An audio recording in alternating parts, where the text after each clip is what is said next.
എല്ലാ football ലോകകപ്പിലും Argentina, Brazil, France പോലുള്ള വമ്പൻ ടീമുകളെ എല്ലാവരും പ്രതീക്ഷിക്കാറുണ്ട്.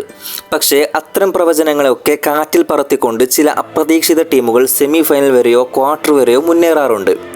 കഴിഞ്ഞ തവണ അത് മൊറോക്കോ ആയിരുന്നെങ്കിൽ ഇത്തവണ 2026 ലോകകപ്പിൽ വമ്പന്മാരുടെ ഉറക്കം കെടുത്താൻ പോകുന്ന ആ കറുത്ത കുതിരകൾ ആരാണെന്ന് നമുക്ക് നോക്കാം.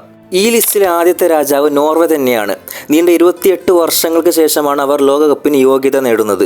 ലോകത്തിലെ ഏറ്റവും മികച്ച സ്ട്രൈക്കർമാരിൽ ഒരാളായ എർലിംഗ് ഹാലൻഡും ആഴ്സണലിൻ്റെ മധ്യനിര ഭരിക്കുന്ന ക്യാപ്റ്റൻ മാർട്ടിൻ ഓഡിഗാർഡും നയിക്കുന്ന ഈ ടീമിന് യൂറോപ്പിലെ ഏത് വമ്പൻ ഡിഫൻഡറെയും തകർക്കാനുള്ള കെൽപ്പുണ്ട്.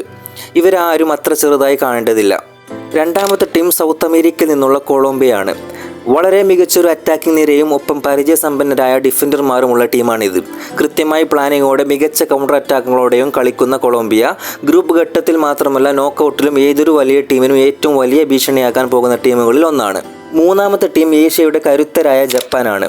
വ്യക്തിഗത താരങ്ങളുടെ തിളക്കത്തേക്കാൾ ഉപരി ടീം ഗെയിമിലും അച്ചടക്കത്തിലും വിശ്വസിക്കുന്നവരാണ് ജപ്പാൻ.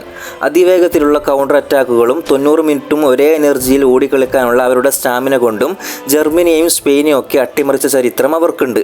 ഇത്തവണയും അവർ അത് ആവർത്തിക്കാനുള്ള എല്ലാ സാധ്യതയും നമ്മൾ കാണുന്നുണ്ട്. ഈ 48 ടീമുകൾ മാറ്റുരയ്ക്കുന്ന പുതിയ ഫോർമാറ്റിൽ വലിയ ടീമുകൾക്ക് ഒരൊറ്റ പിഴവ് പറ്റിയാൽ പോലും ഈ അണ്ടർഡോഗ്സ് അവരെ വെട്ടിനിരത്തും. നിങ്ങളുടെ അഭിപ്രായത്തിൽ ഈ 3 ടീമുകളിൽ ആരായിരിക്കും ഏറ്റവും മുന്നോട്ട് പോവുക? അതോ മറ്റൊരു ടീം അത്ഭുതം കാണിക്കുമോ? നിങ്ങളുടെ അഭിപ്രായങ്ങൾ താഴെ കമൻറ്റ് ചെയ്യൂ.